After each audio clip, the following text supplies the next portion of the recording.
Olá, seja muito bem-vindo a mais uns 5 minutos em valvopatias, uma breve atualização sobre as principais novidades em doenças valvares. O meu nome é Alberto Hinning e essa semana vamos conversar sobre os highlights do ACC 2024. 2 artigos que foram publicados simultaneamente no New England.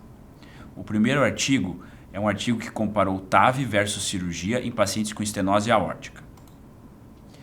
Todos sabemos que em pacientes mais jovens com baixo risco, tanto a TAV quanto a cirurgia podem ser indicadas e isso é uma decisão individualizada.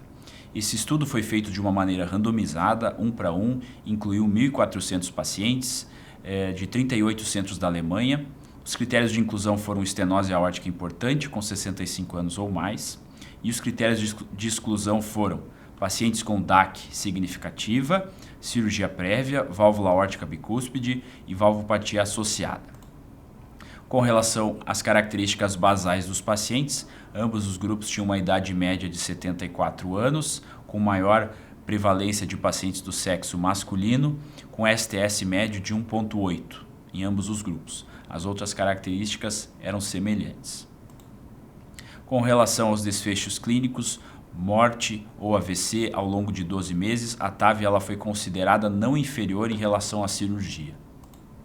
Com relação aos desfechos secundários, como por exemplo morte por qualquer causa, AVC, morte de causa cardiovascular, fibrilação atrial e sangramento maior, a TAV ela pareceu ser superior em relação à cirurgia. As limitações do estudo é que o estudo foi realizado durante a pandemia do Covid, o que pode ter provocado piores desfechos no grupo da cirurgia. O estudo realizou apenas 1 ano de segmento, houve crossover e houve exclusão de pacientes com válvula bicúspide. Porém, podemos concluir que a TAV ela foi não inferior em relação à cirurgia em pacientes de baixo e intermediário risco com estenose aórtica importante. O segundo estudo, também publicado no New England, comparou prótese autoexpansível versus balão expansível na TAV em pacientes com estenose aórtica e anel aórtico pequeno.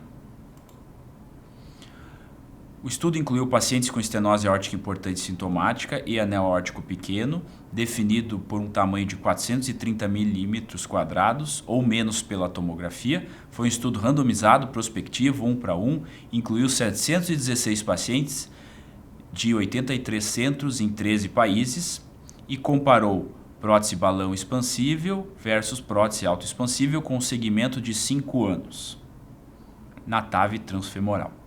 Com relação às características basais de ambos os grupos, a idade média era cerca de 80 anos, a superfície corporal nos dois grupos era cerca de 1,8, maior prevalência de pacientes do sexo feminino, o STS médio era em torno de 3,2 em ambos os grupos. Porém, no grupo da prótese balão expansível, tinha uma maior prevalência de pacientes com história de angioplastia prévia e doença arterial coronariana. Com relação aos desfechos clínicos como morte, AVC ou hospitalização por insuficiência cardíaca, o grupo autoexpansível foi considerado não inferior em relação ao grupo da prótese balão expansível.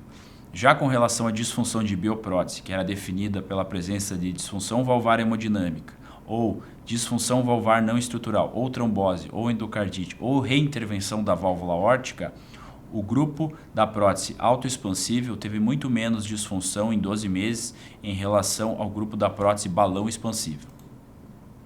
Com relação aos demais desfechos, como gradiente médio em 12 meses, área do orifício efetivo em 12 meses, disfunção estrutural hemodinâmica, disfunção no grupo das mulheres em 12 meses, mismatch, paciente prótese moderado importante em 30 dias, em todos esses que eu citei, o grupo da prótese autoexpansível foi superior em relação ao grupo da prótese balão expansível.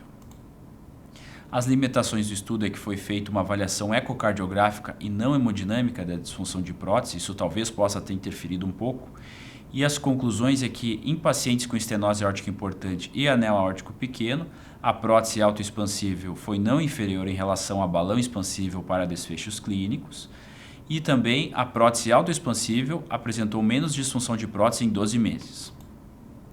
Muito obrigado. Para mais informações, por favor, acesse o nosso Instagram, @3i_core, ou o nosso site, triple i.com.br.